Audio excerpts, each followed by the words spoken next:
Part 1. The Collision. Two warrior cultures meeting. In the spring of 945 AD, deep in the forests of what is now Ukraine, a group of Slavic tribesmen carefully bent two young birch trees toward the ground.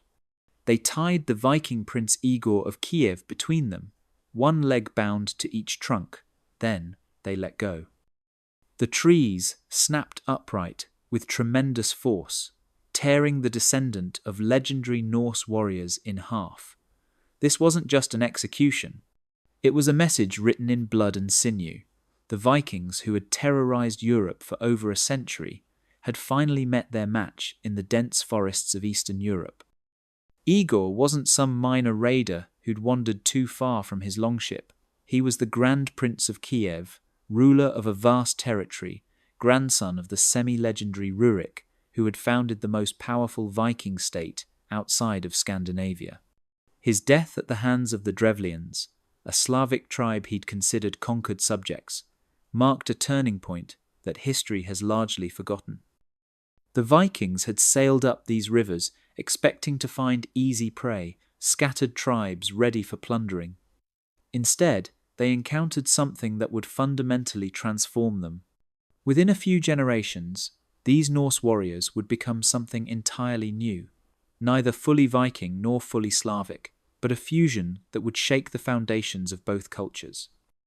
How did the most feared warriors of the medieval world become victims of the very peoples they came to dominate? The answer lies not in a single battle or heroic last stand, but in a complex dance of violence, adaptation, and cultural absorption that played out over 2 centuries in the river valleys and forests of Eastern Europe.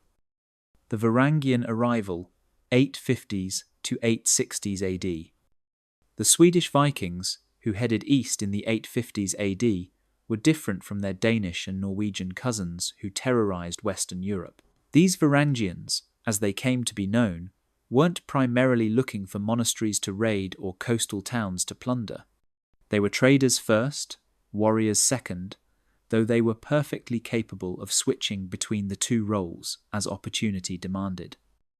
The eastern route had been whispered about in Scandinavian mead halls for generations. While the western Vikings fought over scraps in England and Ireland, the eastern rivers promised a direct path to the legendary wealth of Constantinople and the Abbasid Caliphate. The Volga and Dnieper rivers were highways to unimaginable riches, Islamic silver, Byzantine silk, and markets hungry for northern European slaves, furs, and amber. The first Varangian expeditions weren't invasions in the traditional sense. Small bands of heavily armed traders, perhaps 30 to 50 men per ship, navigated the treacherous river systems. They had to portage their vessels around rapids, drag them over land between river systems, and constantly guard against ambush.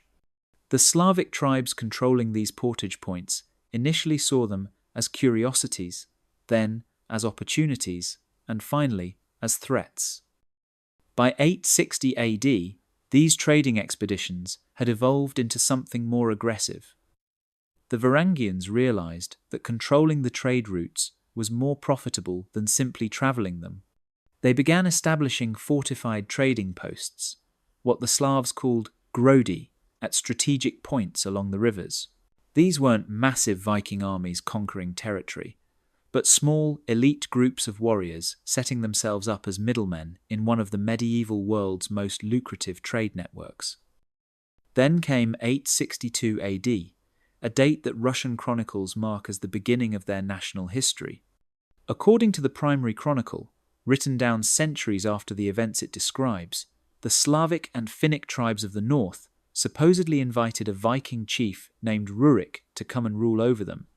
The chronicle claims the tribe said to the Varangians, "Our land is great and rich, but there is no order in it. Come to rule and reign over us." Modern historians treat this invitation with appropriate skepticism. Archaeological evidence from sites like Staraya Ladoga tells a different story. The settlement shows clear signs of conflict, burning, and rebuilding in the mid-9th century. What likely happened was far less polite than an invitation. The Varangians probably operated a protection racket, demanding tribute from local tribes in exchange for protection from other Viking raids. When the tribes briefly expelled them, the resulting chaos from intertribal warfare made Varangian rule seem like the lesser evil. The real Rurik, if he existed as a single historical figure rather than a composite of several Viking leaders, established himself in Novgorod around 862 AD. But calling him a conqueror misses the complexity of what was happening. From the beginning, Varangian power depended on Slavic cooperation. These Vikings couldn't rule through pure military force. They were too few, too far from home, and too dependent on local knowledge of the rivers, forests, and trade networks. Archaeological evidence from Gnezdovo, near modern Smolensk, reveals the reality of early Varangian settlement. The site contains both Scandinavian-style ship burials and Slavic cremation mounds, sometimes in the same cemetery. Artifacts include Thor's hammer amulets, alongside Slavic temple rings, Frankish swords next to local pottery. This wasn't a case of Viking overlords ruling cowering Slavic peasants. From the very beginning, it was a negotiation, a merger, an uneasy partnership that would transform both peoples. The Slavic foundation. The Eastern Slavs the Varangians encountered were far from the primitive tribes that later Russian chronicles, written under Rurikid patronage, would have us believe. By the 850s AD, they had been living in organized communities along the rivers and in forest clearings for centuries. These weren't scattered bands of farmers waiting to be civilized by Viking organizational skills. The major Slavic tribal confederations, the Polian around Kiev, the Drevlian to the west, the Krivichi in the north, and the Severian to the east, each controlled substantial territories. They had their own princes, their own military traditions, and their own extensive trade networks that reached from the Baltic to the Black Sea. The Polian had been trading with Byzantium for generations before the first Viking longship appeared on the Dnieper. Their military traditions, while different from Viking practices, were no less sophisticated. The Slavs excelled at forest warfare, using the dense woodlands that covered most of their territory as both shield and weapon. They could appear and disappear into the forest at will, striking at exposed enemies before melting away into terrain where heavily armoured Vikings struggled to pursue. Their fortified settlements, surrounded by wooden palisades and earthen ramparts, were designed to withstand siege warfare. The Slavic tribes also had a different concept of warfare than the Vikings. While Norse culture glorified the individual warrior, seeking personal glory in battle, Slavic military tradition emphasized collective defense of the community. Their armies were built around the Voi, a general levy of all free men, rather than professional warrior bands. This meant that while they might lack the Vikings' elite fighting skills, they could field much larger forces when threatened. Economically, the Slavs controlled resources the Vikings desperately needed. They harvested the honey and wax that were essential trade goods. They knew where to find the best furs, how to navigate the rivers in different seasons, where to safely cross the dangerous rapids. They controlled the food supply in a region where agriculture was challenging and imports expensive. Without Slavic cooperation, the Varangians couldn't eat, couldn't trade, couldn't survive the brutal Eastern European winters. The Slavic political system also proved surprisingly resilient. Unlike the centralized kingdoms of Western Europe that Vikings could decapitate by killing or co-opting a single king, Slavic tribes operated through assemblies called veche, where free men gathered to make collective decisions. Even when Varangians installed themselves as princes, they had to work with these assemblies. A prince who ignored the veche would find himself without soldiers, without supplies, and sometimes without his life.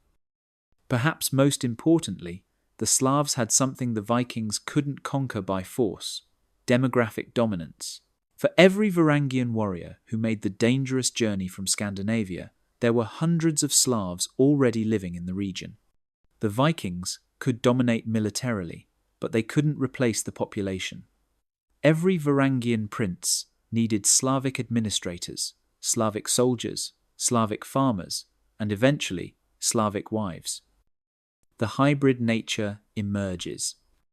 The transformation began almost immediately. Within a single generation of Rurik's arrival, something unprecedented in Viking expansion was happening. These Norse warriors weren't just raiding and leaving, or even conquering and ruling as a separate elite. They were becoming something entirely new. The intermarriage started at the top. Rurik's son Igor, despite his Norse name, likely had a Slavic mother. Igor's son Sviatoslav bore a distinctly Slavic name, though he maintained many Viking military traditions. By the third generation, the cultural fusion was irreversible. These weren't Vikings ruling Slavs or Slavs who had adopted Viking customs. They were the Rus, a unique synthesis that belonged fully to neither culture. The Druzhina, the military retinue that formed the core of Rus's political power, exemplified this fusion. The word itself is Slavic, but the institution combined Norse and Slavic elements. Like a Viking warband, it consisted of professional warriors personally loyal to their prince. But unlike purely Scandinavian institutions, it incorporated Slavic concepts of collective decision-making. The Druzhina advised the prince, and a wise ruler didn't ignore their counsel. Archaeological evidence from 10th century burial sites shows this cultural blending in intimate detail. Warriors were buried with Swedish-made swords, but wore Slavic-style clothing. They carried Thor's hammer amulets, alongside Slavic lunar pendants. Their funeral rites combined Norse ship burnings with Slavic funeral feasts.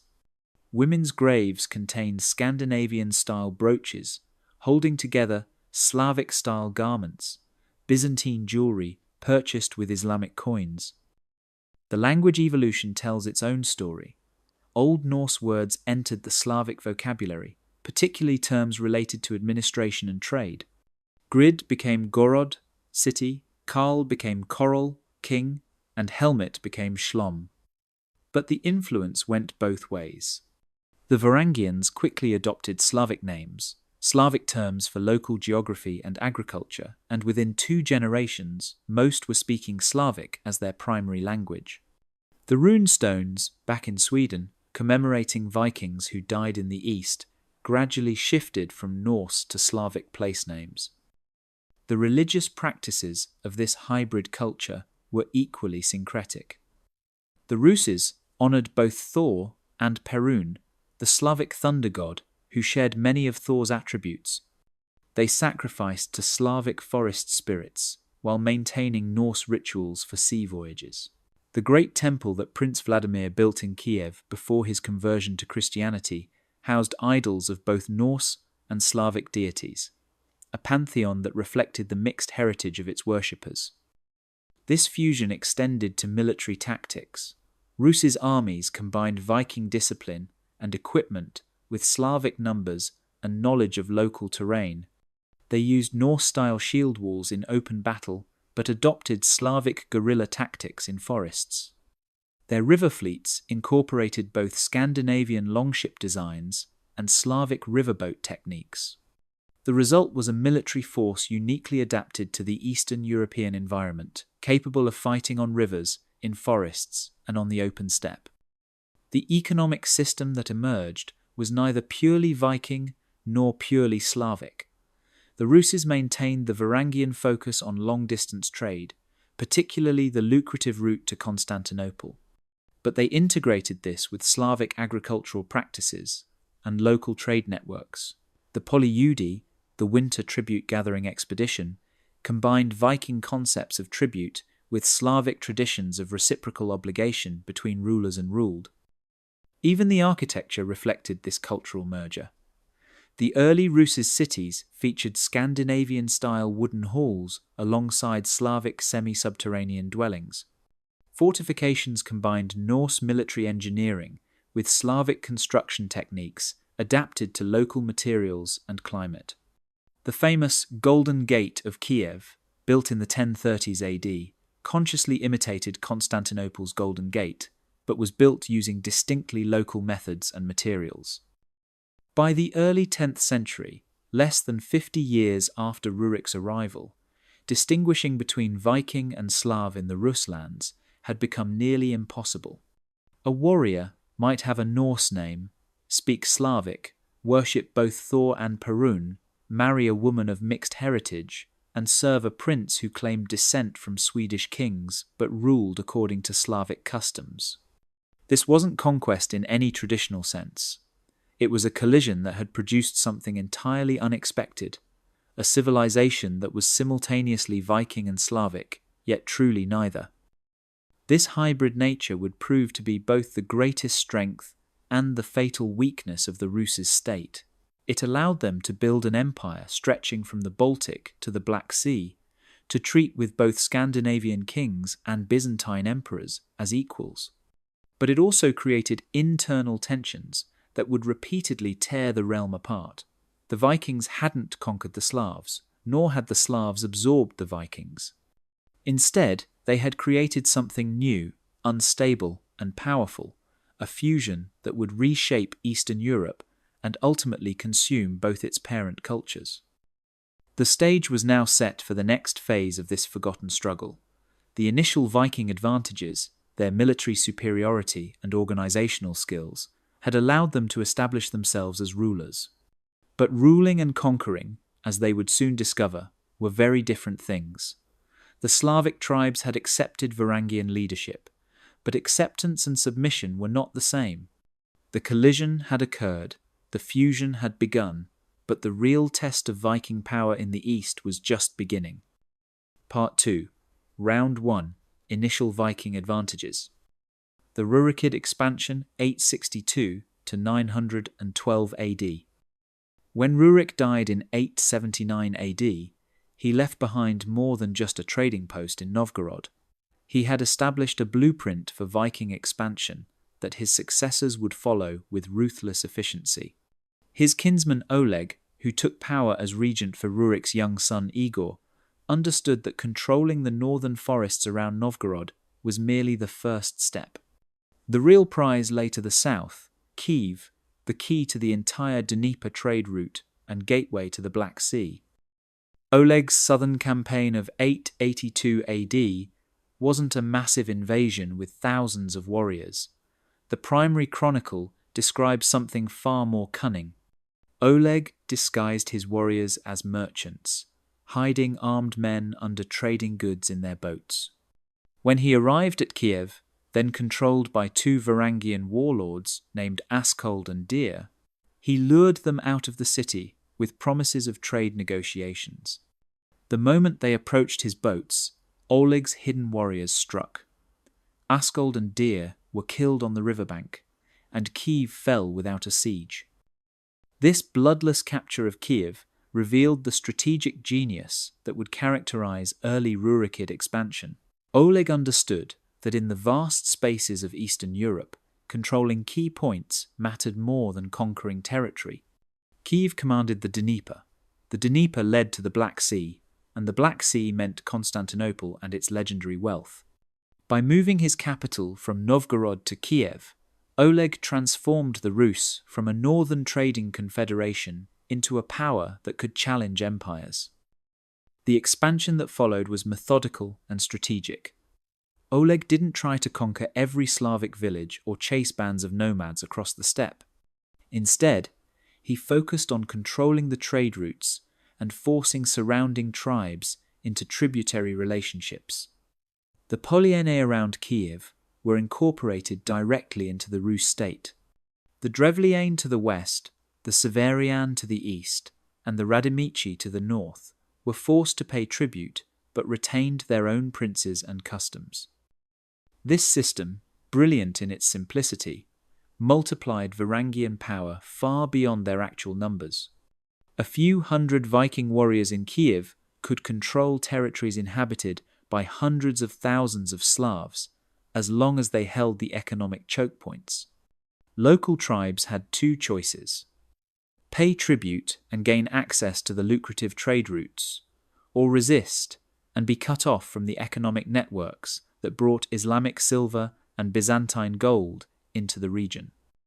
The tribute system, known as polyudi, became the economic engine of the early Rus' state. Each winter, the prince and his druzhina would travel a circuit through the tributary territories, collecting furs, honey, wax, and slaves. These goods would then be assembled into massive trade caravans that departed for Constantinople each spring. The scale was staggering. Constantine Porphyrogenitus, the Byzantine emperor, described Rus' trade fleets of hundreds of boats, each carved from a single massive tree trunk, loaded with goods worth fortunes. But Oleg's greatest achievement came in 907 AD with his assault on Constantinople itself. The expedition was the culmination of decades of Varangian expansion, a force that combined Viking military expertise with Slavic manpower. The chronicles claim Oleg brought 2,000 ships and 80,000 warriors, numbers that are certainly exaggerated but reflect the real magnitude of the enterprise. This wasn't a Viking raid, but a state military expedition, with the Prince of Kiev leading a multi-ethnic army against the greatest city in the Christian world. The Byzantine response revealed both their fear and respect for this new power. Rather than risk a siege, they negotiated. The treaty that followed didn't just pay off the Rus with gold. It granted them extraordinary trading privileges, including tax exemptions and free supplies for merchants staying in Constantinople. The Byzantines even agreed to provide baths for Rus' merchants, a clause that suggests lengthy negotiations over practical details. This wasn't tribute extracted by barbarian raiders, but a trade agreement between equals, or at least near equals. Oleg's death in 912 AD, supposedly from a snake bite predicted by a soothsayer, marked the end of the first phase of Rurikid expansion. In just 50 years, the dynasty had transformed from foreign adventurers to rulers of a vast realm stretching from Lake Ladoga to the Black Sea. They had forced the Byzantine Empire to the negotiating table and established one of the most lucrative trade networks in medieval Europe. The Viking tactical and organizational advantages had seemingly triumphed completely. Military superiority factors is less than #0. 5 is greater than. The early Varangian dominance wasn't accidental. These Norse warriors brought military advantages that gave them a decisive edge over the divided Slavic tribes, at least initially. Understanding these advantages helps explain how a relatively small number of Vikings could establish control over such a vast territory and diverse population. The first and most obvious advantage was equipment. Viking weapons and armor represented the cutting edge of early medieval military technology. Their swords, many forged in the Rhineland workshops using advanced pattern welding techniques, could bend without breaking and hold an edge through extended combat. These weren't the crude hacking weapons of popular imagination, but sophisticated tools that required years of training to master effectively. A single Viking sword was worth a small fortune, equivalent to the price of a dozen cows or several slaves. The famous Viking round shield, reinforced with an iron boss and rim, provided superior protection compared to the simple wooden shields used by most Slavic warriors. Viking body armor, whether mail shirts or lamella, constructed from overlapping plates, could turn aside most weapons of the era. The conical helmets with nose guards and mail aventails protected the head and neck while maintaining good visibility. A fully equipped Viking warrior was essentially a medieval tank, nearly invulnerable to the arrows, spears, and axes that constituted most Slavic weaponry. But equipment was only part of the story. The Viking warrior culture produced fighters who had been training with weapons since childhood, while Slavic armies relied primarily on farmer levies who picked up spears when threatened. Every Varangian was a professional warrior. They practiced complex shield wall formations, coordinated attacks, and tactical withdrawals. They understood siege warfare, having learned from decades of attacking fortified towns across Europe. The psychological impact of Viking military prowess cannot be underestimated. These warriors cultivated a reputation for fearlessness that often won battles before they began. The berserkers, warriors who fought in a trance-like fury, terrified opponents who had never encountered such apparently suicidal aggression. The Viking practice of blood eagles and other ritual executions of defeated enemies served as psychological warfare, encouraging future opponents to negotiate rather than fight. Naval superiority gave the Varangians another crucial advantage. Their ships could navigate rivers that seemed impossibly shallow to others, allowing them to appear suddenly deep in enemy territory. The ability to rapidly concentrate forces via river transport meant they could achieve local superiority even when outnumbered overall. Slavic forces, primarily infantry-based, struggled to respond to the mobility of Viking river fleets. The Varangians also brought superior organizational skills developed through centuries of raiding and trading expeditions. They understood logistics in a way that agricultural societies rarely needed to. They knew how to maintain supply lines across vast distances, how to preserve food for long campaigns, how to coordinate forces separated by hundreds of miles. The Drevlian system created clear command structures and loyalty chains that allowed for coordinated action impossible for tribal coalitions. Their experience with diverse enemies across Europe provided tactical flexibility. Vikings had fought Irish warriors in boggy terrain, English armies in shield walls, Frankish cavalry on open fields, and Mediterranean pirates at sea. This breadth of experience allowed them to adapt quickly to Slavic fighting methods and develop effective counters.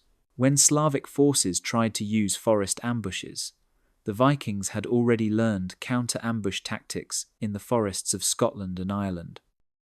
The Varangians also exploited the divisions among Slavic tribes with masterful diplomacy. They understood that military force was most effective when combined with political manipulation. By offering some tribes protection from their traditional enemies or shares in the lucrative trade routes, they could turn potential opponents into allies.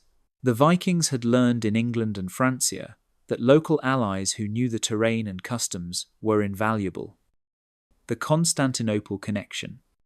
The relationship between the Rus and Byzantium became the cornerstone of Varangian power in Eastern Europe. This wasn't merely about trade, though the economic benefits were enormous. The Byzantine connection provided legitimacy, wealth, military intelligence, and cultural sophistication that elevated the Ruses from successful raiders to recognized rulers. The 911 AD treaty between Oleg and Emperor Leo VI went far beyond the immediate aftermath of the 907 AD attack. It established a framework for Rus's Byzantine relations that would endure for centuries. The treaty's text, preserved in the primary chronicle, reveals remarkable detail about everything from legal procedures for murders involving citizens of both realms to regulations about purchasing silk. The Rus received the right to receive monthly stipends while in Constantinople, free baths, and supplies for their return journey. In exchange, they agreed to restrict their numbers in the city, leave their weapons at the gate, and reside in a specific quarter. These arrangements generated enormous wealth for the Rus's elite. Byzantine sources describe Rus's merchants arriving with thousands of slaves, massive quantities of furs, and precious honey and wax. They returned with silk, spices, wine, jewelry, and most importantly, Byzantine gold coins that became the standard currency across Eastern Europe. A single successful trading expedition to Constantinople could make a warrior wealthy for life.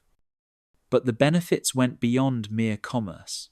Varangian mercenaries serving in the Byzantine army, eventually formalized as the famous Varangian Guard, gained access to the most sophisticated military knowledge of the age. They learned Byzantine siege techniques, Greek fire deployment, and advanced fortification designs. They observed Byzantine administrative methods, diplomatic protocols, and court ceremonies. This knowledge flowed back to Kiev, transforming the Rus from barbarian warlords into sophisticated rulers. The prestige of the Byzantine connection cannot be overstated.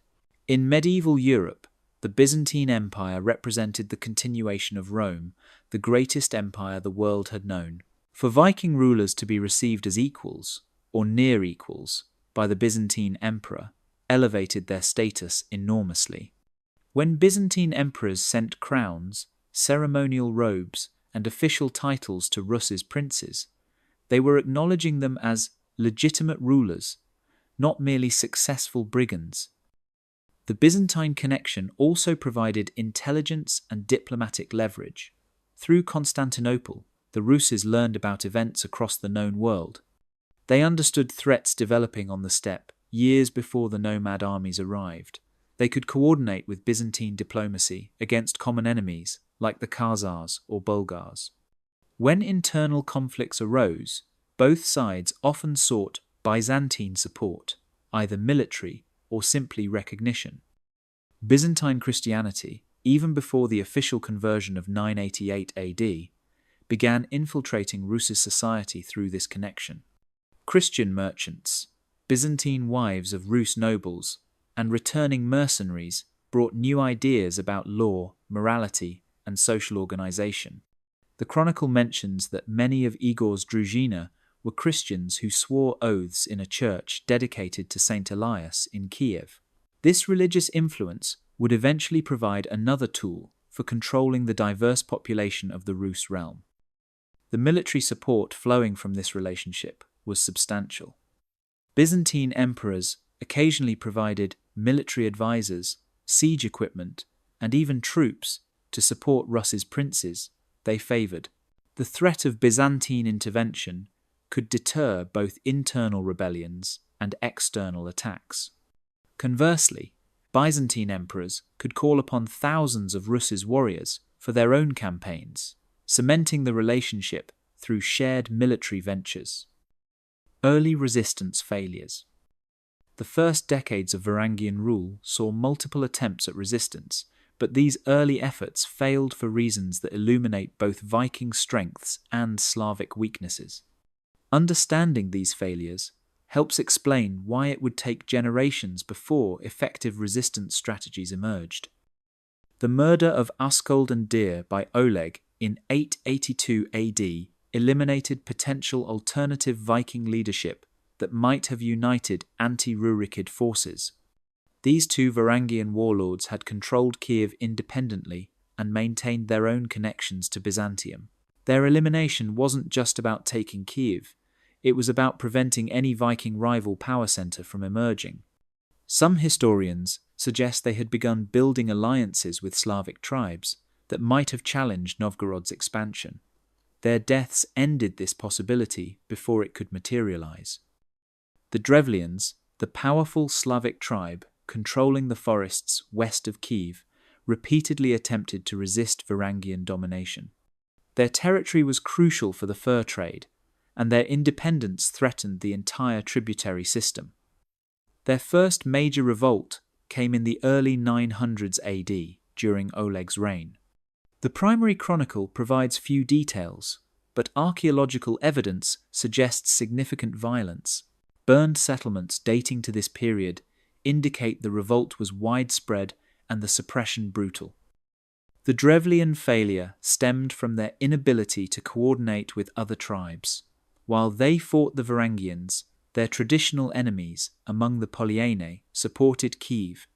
The Severian, who might have joined a general uprising, were busy defending against steppe nomads. The Vikings exploited these divisions masterfully, using forces from pacified tribes to suppress rebellions elsewhere. The Drevlians found themselves fighting not just Vikings but other Slavs who had accepted Rus's rule. The Viatici, controlling territories along the Oka River, represented another failed resistance. They were among the last major Slavic tribes to be incorporated into the Rus' state, maintaining independence until the 960s AD. Their resistance strategy relied on their remote location and the difficult terrain of their forest homeland. For decades, they simply refused to pay tribute, calculating correctly that the cost of forcing them to submit exceeded the value of what could be extracted. However, this passive resistance ultimately failed because it allowed the Rus to grow stronger while the Vietici remained static. As Kiev's power increased through Byzantine trade and the incorporation of other tribes, the military balance shifted decisively. When Sviatoslav finally conquered them in 946 AD, the Vietici could no longer match Rus military power. Their isolation, initially a strength, became a fatal weakness. The northern tribes around Novgorod also attempted resistance, particularly after Rurik's death when his succession was uncertain. The primary chronicle mentions that these tribes drove out the Varangians at one point, suggesting a successful but temporary expulsion. However, the resulting intertribal warfare made them vulnerable to Varangian return. The tribes couldn't agree on alternative leadership structures, and some actively invited the Vikings back to restore order. These early failures shared common patterns. First, the Slavic tribes could never overcome their traditional rivalries long enough to present a united front. Centuries of conflict had created deep mistrust that Vikings exploited brilliantly. Second, the tribes lacked the military technology and training to match Viking forces in open battle. Their strengths lay in guerrilla warfare and forest ambushes, but these tactics couldn't capture fortified Varangian strongholds. Third, and perhaps most importantly, many Slavs benefited from the Varangian system. The stability imposed by Rus's rule, however harsh, was preferable to constant intertribal warfare. The trade opportunities created by the Constantinople connection enriched not just Vikings, but Slavic merchants and craftsmen. The protection from steppe nomads that Rus's military power provided benefited all inhabitants. These factors created a constituency for Varangian rule even among the conquered population. The suppression methods used against these early revolts established patterns that would haunt Rus' Viking relations for generations. Mass executions of rebel leaders eliminated potential alternative power structures, but created martyrs and blood feuds. The practice of taking hostages from defeated tribes, usually noble children raised in Kiev, created a generation of Slavic leaders who were culturally hybridized but resentful. The imposition of larger tributes on rebellious tribes to pay for suppression campaigns created economic grievances that festered for decades. By 912 AD, when Oleg died and Igor took full control, Varangian dominance seemed complete and permanent. The Rurikids controlled the major trade routes, maintained the crucial Byzantine connection, and had suppressed all significant resistance. The Viking military advantages appeared insurmountable, their political control unshakable. The Slavic tribes seemed resigned to permanent subordination, their early resistance efforts having achieved nothing but increased suffering. Yet beneath this surface of Viking triumph, forces were already at work that would ultimately reverse this dominance. The very success of the Varangians contained the seeds of their transformation. Every Slavic warrior serving in the Druzhina learned Viking tactics.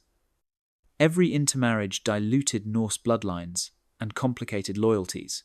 Every year that passed without reinforcement from Scandinavia made the Rus more Slavic and less Viking. The early resistance failures had taught the Slavic tribes valuable lessons. Direct military confrontation was futile, but other forms of resistance might prove more effective. The Vikings could be fought with their own weapons, turned against each other, absorbed and transformed. The next generation would apply these lessons with devastating effectiveness. The round one victory of the Varangians was complete but not final. The real struggle for the soul of the Rus was just beginning. Part 3. The Counter.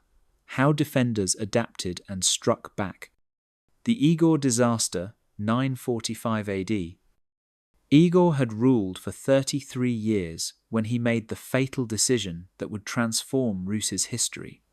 In the autumn of 945 AD, he completed his annual Polyudi circuit through the Drevlian lands, collecting the established tribute of furs, honey, and wax.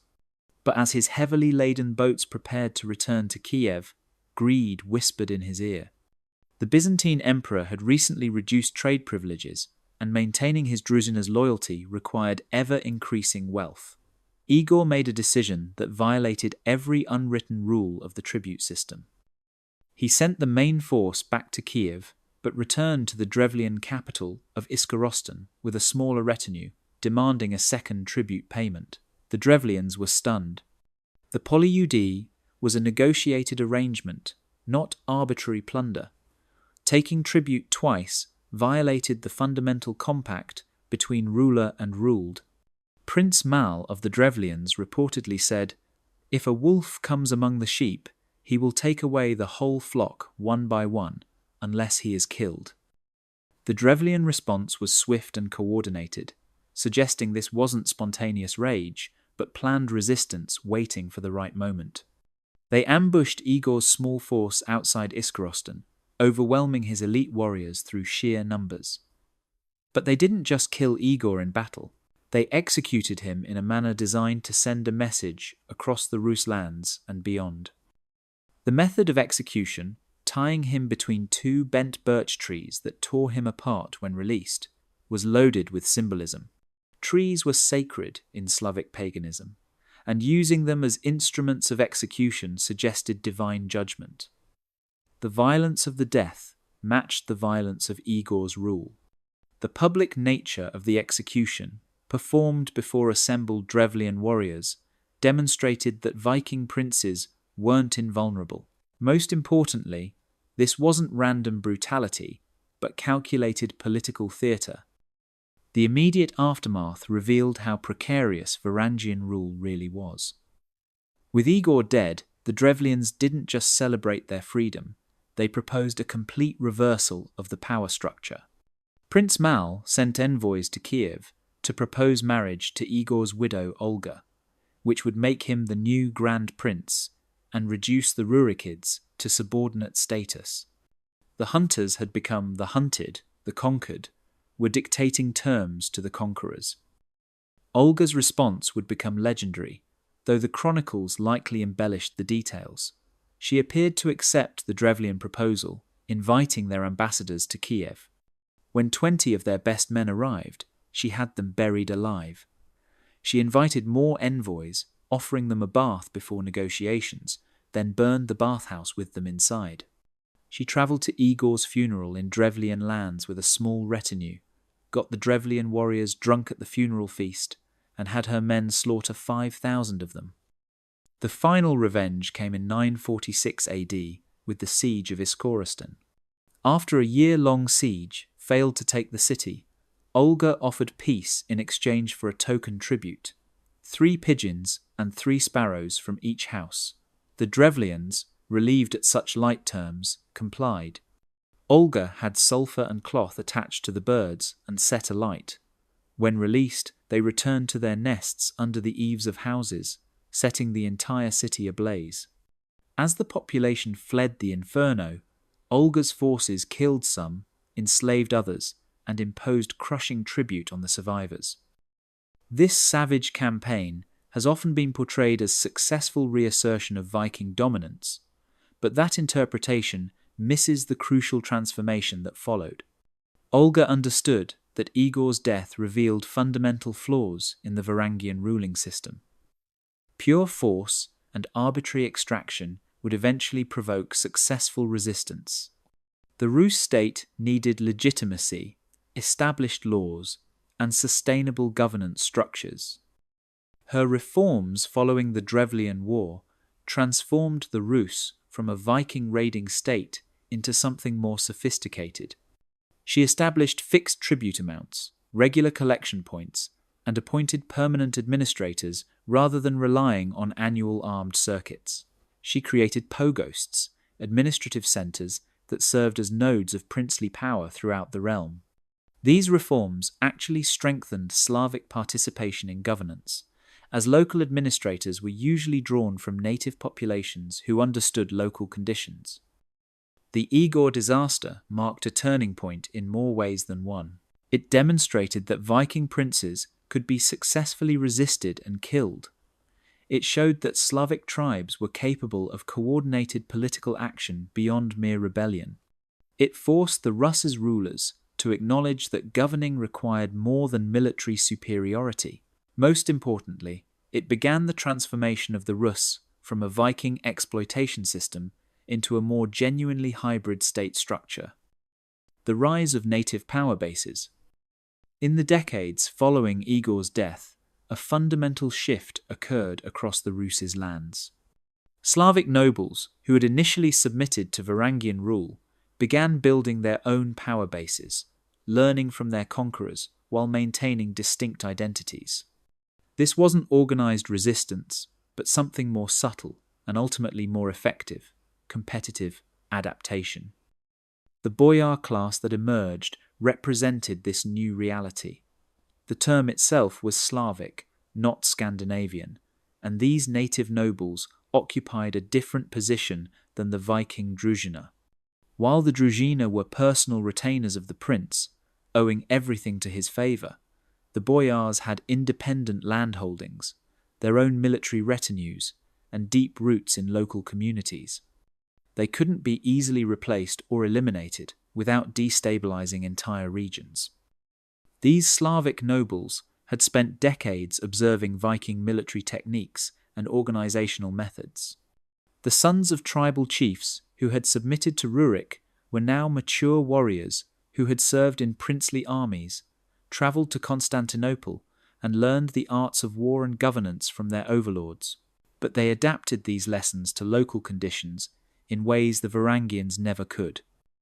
The fortress building campaign of the 950s and 960s AD exemplified this development. While Varangian princes focused on controlling major cities and trade routes, Slavic nobles built smaller fortifications throughout the countryside. These weren't major centers like Kiev or Novgorod, but wooden strongholds controlling local territories. Each became a nucleus of native power, providing protection to surrounding populations and creating alternatives to princely authority. Archaeological excavations at sites like Lübeck and Vyshgorod reveal the sophistication of these native strongholds. They incorporated Viking defensive innovations like overlapping fields of fire and multiple defensive rings, but adapted them using local materials and construction techniques. The layouts reflected Slavic social organization, with communal spaces for assemblies and shared decision-making, rather than the hierarchical arrangements of Viking halls. Economic resistance developed alongside military preparations. Slavic merchants began establishing alternative trade routes that bypassed Kiev's control. The Volga route through Bulgar territories offered access to Islamic markets without paying tribute to the Rus princes. Northern routes through Baltic territories connected to Scandinavian markets outside Rurikid control. These alternatives were less profitable than the main Constantinople route, but they provided economic independence for those willing to accept lower returns. The gradual Slavicization of supposedly Varangian rulers accelerated during this period.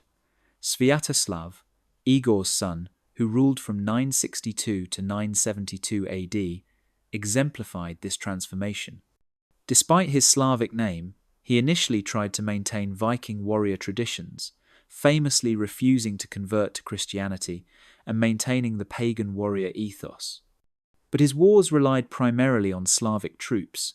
His administration used Slavic customs, and his very appearance, described by Byzantine sources as having a shaved head with a single side lock, reflected steppe influences rather than Scandinavian traditions. The rise of local saints and religious cults independent of princely patronage created alternative sources of legitimacy. While the princes promoted their own patron saints and founding myths, local communities developed religious traditions that predated or ignored Varangian rule.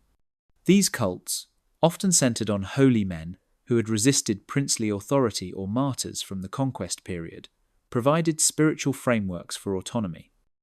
The development of local law codes alongside princely edicts, demonstrated the limits of Varangian legal authority. While princes could impose their will in cities and along trade routes, rural areas maintained customary law traditions that had existed for centuries. These local legal systems handled most disputes without reference to princely authority, creating parallel governance structures that operated independently of Kiev. Internal Viking conflicts. The succession crisis that erupted after Sviatoslav's death in 972 AD revealed how thoroughly the Varangian ruling class had fractured along lines that were no longer simply Viking versus Slav. The civil war between his three sons, Yaropolk, Oleg, and Vladimir, became a complex struggle where Viking heritage mattered less than political alliances, religious affiliations, and regional power bases. Yaropolk, the eldest, controlled Kiev and represented the established order, but his support came primarily from the Christianized Druzhina and Slavic boyars who had benefited from closer Byzantine ties. His Viking credentials meant little to supporters more interested in stable trade relations and administrative continuity. When he killed his brother Oleg in 977 AD, it wasn't seen as Viking internecine warfare, but as a violation of Slavic concepts of familial loyalty. Vladimir, the youngest son, fled to Scandinavia when the Civil War began, seemingly to recruit Viking reinforcements in traditional fashion. But when he returned in 980 AD with a Varangian army, the situation demonstrated how much had changed. These fresh Vikings from Sweden found themselves in an alien environment where their supposed kinsmen had become something unrecognizable. Vladimir's Viking army was soon causing more problems than it solved. The Varangian mercenaries Vladimir brought demanded massive payments and the right to plunder Kiev itself when Vladimir couldn't pay immediately. Their behavior appalled both the Slavicized Rus elite and the native population. Vladimir himself turned against them, secretly advising the Byzantine emperor to hire them for distant campaigns just to get them out of his territory. He kept only a select few who were willing to adapt to local conditions. The pattern repeated throughout the late 10th and early 11th centuries. Every succession crisis saw princes hiring Viking mercenaries from Scandinavia, only to find these warriors were liabilities as much as assets. The newly arrived Vikings didn't understand the complex political landscape, couldn't navigate the mixed cultural environment, and often alienated the very populations they were supposed to help control. Their presence reminded everyone how far the Rus had evolved from their Viking origins. The role of Slavic forces in these Viking civil wars proved decisive repeatedly. When Yaroslav fought his brother Sviatopolk for control of Kiev between 1015 and 1019 AD, both claimed Rurikid heritage. Both hired Scandinavian mercenaries, but victory went to whoever could secure the loyalty of Slavic troops. The boyars and city militias, not Viking warriors, determined outcomes. The very concept of Viking versus Slav had become meaningless when both sides in Viking dynastic conflicts were predominantly Slavic in composition. These internal conflicts weakened Norse dominance in multiple ways. They demonstrated that Viking heritage provided no special claim to loyalty or legitimacy. They forced princes to make concessions to Slavic nobles and city assemblies in exchange for support. They absorbed resources that might have been used to maintain control over restive territories. Most importantly, they showed that the Varangian ruling class was no longer a unified force, but a collection of rival factions as likely to fight each other as external enemies. The Novgorod Revolution, 970s to 1010s AD. While Kiev remained the nominal capital of the Rus, it was in Novgorod that the most radical transformation of Viking Slavic power dynamics occurred. The northern city, Rurik's original seat, developed a unique political system that effectively reversed the relationship between princes and people. The Novgorod Revolution wasn't a single event, but a gradual assertion of popular sovereignty that took decades to fully materialize. The Veshe, the popular assembly of free men, had existed in Slavic communities long before the Vikings arrived.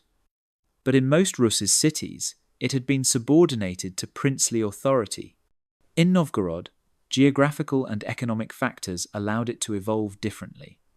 The city's location controlling the northern trade routes gave it economic independence. Its distance from the steppe meant less need for princely military protection. Its commercial orientation created a powerful merchant class interested in stable governance rather than military adventures. The transformation began during the civil wars following Sviatoslav's death. When Vladimir fled to Scandinavia in 977 AD, Novgorod was left without a prince for 3 years. Rather than collapse, the city governed itself through the Veshe, maintaining order, collecting taxes, and conducting trade. When Vladimir returned, he needed Novgorod's support more than the city needed him. This reversal of dependency set a precedent that would define Novgorod's future. The crisis of 1014 AD marked the point where revolution became explicit. Yaroslav, then Prince of Novgorod, refused to send tribute to his father Vladimir in Kiev. When Vladimir prepared to march north to enforce his authority, Yaroslav hired Varangian mercenaries to defend the city. These Vikings, behaving with typical arrogance, abused Novgorod citizens, raping women and stealing property. The response was unprecedented. The Novgorodians didn't petition their prince for justice. They took matters into their own hands, attacking and killing many of the Varangian mercenaries. Yaroslav, furious at this assault on his warriors, retaliated by executing several leading citizens. But when news arrived that Vladimir had died and the succession war had begun, Yaroslav found himself needing Novgorod's support to claim Kiev. The Veshe made him come begging. The assembly forced Yaroslav to pay blood money for the citizens he had killed, to promise never to take vengeance for the dead Varangians, and to acknowledge that his authority in Novgorod depended on popular consent. The prince, who would later be called the Wise, had to accept humiliating terms, because without Novgorod's wealth and warriors, he couldn't win the throne of Kiev. The servant had become the master. This revolutionary relationship formalized over the following decades. Novgorod began hiring and firing princes like contractors. A prince who displeased the Veshe would be shown the road, a polite way of saying expelled. The city would then invite another Rurikid prince, often one at odds with the current Grand Prince of Kiev, maintaining independence through strategic alliance shifting. The power of appointing key officials shifted from the prince to the Veche. The Posadnik, or mayor, and the Tyziatsky, commander of the militia, were elected by the assembly rather than appointed by the prince. The prince retained military command and judicial functions, but only within strict limits defined by treaty. These treaties, negotiated whenever a new prince was invited, progressively restricted princely authority. By the 1030s AD, Novgorod had developed what was essentially a republican government with a hired executive. The prince couldn't arrest citizens without the Posadnik's agreement, couldn't grant lands without the Veche's approval, and couldn't conduct foreign policy independently. His primary function was military leadership, and even there he commanded alongside the elected Tyziatsky rather than having sole authority. Military evolution. The military transformation of the Slavic forces during this period represented perhaps the most practical and devastating form of resistance to Viking dominance. Rather than fighting against Viking military superiority, they absorbed it, adapted it, and ultimately transcended it. By the early 11th century, the distinction between Viking and Slavic military traditions had largely disappeared, replaced by a hybrid system that was more effective than either original tradition. The adoption of Viking weapons and armour by Slavic warriors began almost immediately after the conquest, but initially this was superficial imitation. Slavic smiths copied Viking sword designs, but didn't understand the sophisticated forging techniques that made them superior. By the 980s AD, this had changed completely. Archaeological evidence from weapon hoards shows locally produced swords equaling or exceeding Scandinavian quality, incorporating Damascus steel techniques learned from Byzantine and Islamic sources through the expanded trade networks. The democratization of military equipment proved crucial. While Viking military superiority had partly depended on expensive equipment, affordable only to elite warriors, expanding trade and local production made quality weapons and armor accessible to broader populations. A successful Slavic merchant could equip his sons as well as any Viking warrior. Urban militias began standardizing equipment, purchasing armor and weapons in bulk from local craftsmen. Slavic forces developed unique tactical innovations that neutralized traditional Viking advantages. The forest ambush tactics that had always been a Slavic strength evolved into sophisticated operations. Rather than simple hit-and-run attacks, Slavic forces learned to use terrain to fragment Viking shield walls, creating killing fields where heavy armor became a liability rather than an asset. They developed specialized weapons like long-handled axes designed to hook and pull down shields, creating gaps in Viking formations. The city militias that emerged in this period represented a revolutionary military development. Unlike the Drevlians, personally loyal to princes, or traditional tribal levies, called out in emergencies, these were semi-professional forces maintained by urban communities. They trained regularly, developed specialized units, and maintained their own command structures. When Prince Mstislav of Tmutarakan fought his brother Yaroslav in 1024 AD, the decisive factor was the Kiev militia's refusal to fight, not the quality of either prince's Viking mercenaries. The integration of steppe cavalry tactics, learned from conflicts with Pechenegs and other nomadic peoples, added another dimension to Rus's military evolution. While Vikings had always been primarily infantry fighters, struggling with cavalry warfare, Slavic forces proved more adaptable. They developed combined arms tactics, using mounted archers to harass and disorder enemy formations before infantry assault. These techniques proved devastatingly effective against traditional Viking shield walls designed to repel frontal attacks. Fortification design evolved rapidly, as Slavic builders incorporated both Viking and Byzantine innovations while adapting to local conditions. The wooden walls of traditional Slavic forts were reinforced with earthen ramparts that could absorb catapult impacts. Multiple defensive rings created killing zones where attackers could be subjected to crossfire. Underground passages allowed defenders to launch surprise counterattacks. These fortifications proved so effective that even when princes hired Viking mercenaries to besiege rebellious cities, success was far from guaranteed. Naval warfare, traditionally a Viking monopoly, saw significant Slavic advancement. The monoxila, dugout boats used on the rivers, were modified with Viking-inspired additions like removable masts and reinforced prows. But Slavic shipbuilders also developed unique innovations, like shallow draft designs that could navigate rivers Vikings couldn't access. By the time of the 1043 AD expedition against Constantinople, the Rus's fleet incorporated both Viking and Slavic design elements, creating vessels optimized for river and sea warfare. The psychological dimension of military evolution proved equally important. The aura of Viking invincibility, carefully cultivated through demonstrations of brutality and fearlessness, gradually eroded as Slavic forces achieved victories using adapted tactics. The execution of Igor had shown Vikings could be killed. The military evolution showed they could be defeated systematically. Young Slavic warriors no longer saw Vikings as superior warriors to be feared, but as adversaries who could be beaten with proper preparation and tactics. Training methods also evolved.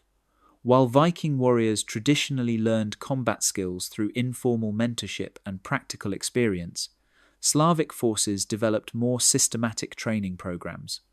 The Tysiatsky system in major cities created standardized training for militia members. Weapon masters, often hired from various traditions including Byzantine, Viking, and steppe nomad, taught integrated fighting systems. This systematic approach produced competent warriors more quickly than traditional methods. Perhaps most significantly, the concept of military service evolved from personal obligation to a prince towards civic duty to one's city or region. This shift fundamentally altered power dynamics. Princes could no longer assume military support based solely on personal loyalty or Viking heritage. They had to negotiate with communities, offer concessions, and respect local interests. Military power was becoming democratized, distributed, and increasingly independent of traditional Viking structures. By the 1040s AD, the military landscape of the Rus had transformed completely. Viking military superiority, once the foundation of their dominance, had evaporated. Slavic forces had not just caught up, but had created something new, a military tradition that combined the best of Viking, Slavic, Byzantine, and steppe influences. The counter-adaptation was complete. The defenders hadn't just adapted to Viking warfare. They had absorbed it, transformed it, and transcended it. The stage was set for a stalemate that neither purely Viking nor purely Slavic forces could break. Part 4. The Stalemate. Why neither side could fully win. The Yaroslav-era compromise, 1019 to 1054 AD. When Yaroslav finally secured his grip on Kiev in 1019 AD after years of brutal civil war, he faced a reality that no amount of military victory could change. The Rus' realm he inherited bore little resemblance to the Viking conquest state his ancestors had established. He ruled not as a Norse warlord, but as something entirely new, a prince whose legitimacy depended on balancing irreconcilable forces that could no longer defeat each other. Yaroslav himself embodied this transformation. His name was Slavic, though his genealogy traced back to Swedish raiders. He spoke Old East Slavic as his native tongue, though he could understand the Norse still spoken by fresh Varangian mercenaries. He had married Ingigerd of Sweden, maintaining the Norse royal connections, but their children bore increasingly Slavic names and married into Byzantine and European royalty rather than Scandinavian jarls. The man who would be remembered as Yaroslav the Wise understood that wisdom meant accepting what could not be changed. The Russkaya Pravda, the law code Yaroslav began compiling, represented the legal crystallization of this new reality. This wasn't Viking law imposed on Slavic subjects or Slavic custom with Norse additions. It was something genuinely synthetic. The concept of wergild, blood money for murders, came from Germanic tradition, but the amounts and procedures reflected Slavic social structures. The laws governing trade used Norse maritime customs adapted to river commerce. Property rights combined Scandinavian individual ownership with Slavic communal traditions. The code revealed the complex social stratification that had emerged. At the top were the princes, theoretically Viking descended but increasingly Slavic in culture. Below them, the boyars included both Slavicized Vikings and elevated Slavic nobles, distinguished by wealth and service rather than ethnic origin. The merchant class, mixed Varangian traders, Slavic entrepreneurs, Greek immigrants, and Jewish Khazars, even determining who was Viking and who was Slavic, had become impossible for many families after 3 generations of intermarriage. The marriage policies of Yaroslav's era formalized what had been happening organically for decades. Rather than seeking Scandinavian brides to maintain Norse bloodlines, Rus's princes married strategically across cultural lines. Yaroslav's daughters married kings of France, Hungary, and Norway, spreading Rus's influence but also diluting any remaining Viking identity. His sons married Cumans, Poles, Germans, and Byzantines. Within 2 generations, calculating the Norse blood percentage in any Rurikid prince required genealogical mathematics that rendered the exercise meaningless. The flow of Viking reinforcements from Scandinavia, already reduced to a trickle, essentially ended during Yaroslav's reign. The last significant Varangian influx came in 1024 AD, when Norwegian nobles fleeing King Olaf's consolidation sought refuge in Kiev. But these weren't conquerors or even mercenaries primarily. They were political refugees seeking sanctuary. Many continued on to Constantinople's Varangian Guard, rather than staying in the increasingly foreign cultural environment of the Rus. Christianity's role as a neutralizing force cannot be overstated, though the conversion process was more complex than chronicles suggest. Vladimir's official conversion in 998 AD didn't instantly transform the Rus into a Christian state. Pagan practices continued for generations, particularly in rural areas. But Christianity provided a new framework for legitimacy that transcended ethnic divisions. A Christian prince derived authority from divine sanction and Byzantine recognition, not Viking warrior credentials or Slavic tribal traditions. The church became an arena where Viking and Slavic traditions merged into something new. The liturgy was conducted in Old Church Slavonic, not Greek or Latin, making it accessible to the local population. But the architectural styles combined Byzantine domes with Nordic timber construction techniques. Saints' lives incorporated both Scandinavian and Slavic heroes, reimagined as Christian martyrs. The famous St. Sophia Cathedral in Kiev, begun under Yaroslav, physically manifested this synthesis. Byzantine in conception, Nordic in some construction techniques, Slavic in decorative elements. The economic interdependence. By the 1030s AD, the economic reality of the Rus made ethnic conflict not just destructive, but economically suicidal. The trade networks that generated wealth required seamless cooperation between elements that theoretical ethnic divisions would have made impossible. A single trade caravan to Constantinople might include goods gathered by Slavic trappers, transported on boats built with Viking techniques by mixed crews, guided by Pecheneg scouts through steppe territories, and negotiated by Greek-speaking merchants in Byzantine markets.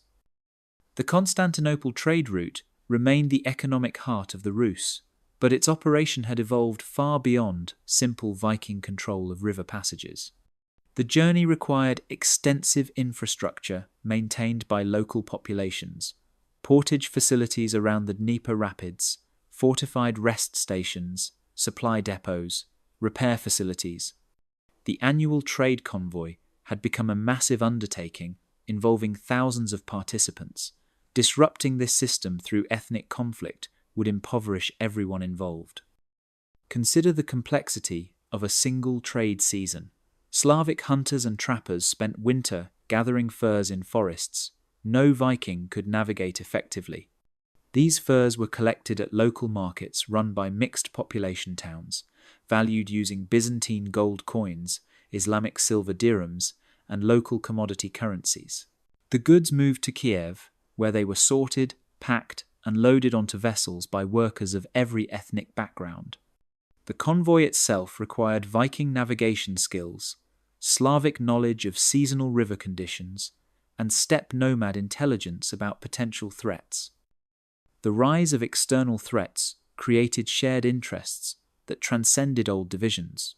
The Pechenegs, controlling the steppe between Kiev and the Black Sea, threatened the trade routes that enriched both Viking-descended princes and Slavic merchants. When they besieged Kiev in 968 AD, the defense wasn't about Vikings versus Slavs, but about the city's survival. The arrival of Cuman tribes in the 1050s AD created new pressures that required coordinated responses impossible if ethnic divisions had remained paramount. The economic integration extended beyond long-distance trade. Local markets in every significant town featured Viking craft techniques producing goods for Slavic consumers, Slavic agricultural products feeding populations regardless of ancestry, and Byzantine luxury goods available to anyone who could afford them. The famous Kiev market, described by German chronicler Thietmar of Merseburg, featured Greeks, Khazars, Pechenegs, and Rus trading together, with the term Rus having lost any specifically Viking connotation. Craft production had become thoroughly hybridized.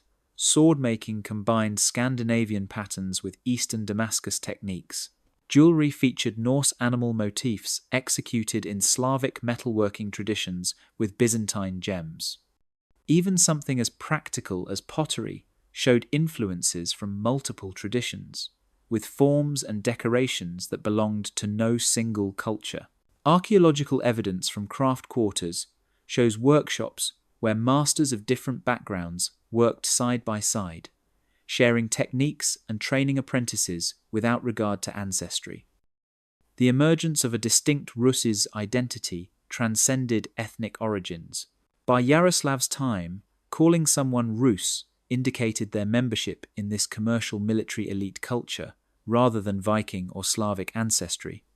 A successful merchant might be genetically entirely Slavic, but culturally Rus.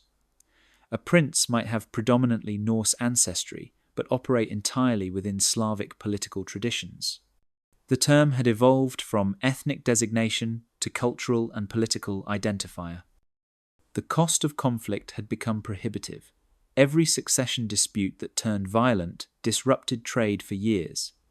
The civil war between Yaroslav and Sviatopolk from 1015 to 1019 AD had devastated the economy, with trade revenues dropping by contemporary estimates to a third of peacetime levels. Cities that chose the wrong side faced commercial isolation. Merchants lost fortunes when political instability made routes unsafe. The economic incentive for stability overwhelmed any remaining ethnic animosities. Regional power centers. The fragmentation of the Rus into regional power centers created a political landscape where neither Viking tradition nor Slavic resistance could achieve total dominance. Each major city developed its own unique balance, its own solution to the cultural tensions, its own way of being simultaneously Viking and Slavic while being truly neither. Kiev, the nominal capital, maintained the strongest princely authority, but even there, power was negotiated rather than imposed.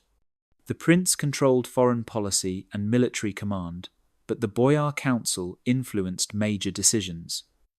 The metropolitan, heading the church, provided another power center that transcended ethnic lines. The merchant corporations, organized by trade rather than ancestry, wielded economic influence that princes ignored at their peril. The city militia, drawn from all populations, could refuse to fight if they disagreed with princely policy. Novgorod had developed the most radical solution, reducing the prince to a hired military contractor, while real power rested with the veshe and elected officials. The arrangement suited their commercial orientation perfectly. They could hire the best military commander available, regardless of his ancestry or loyalties, while maintaining political stability through indigenous institutions.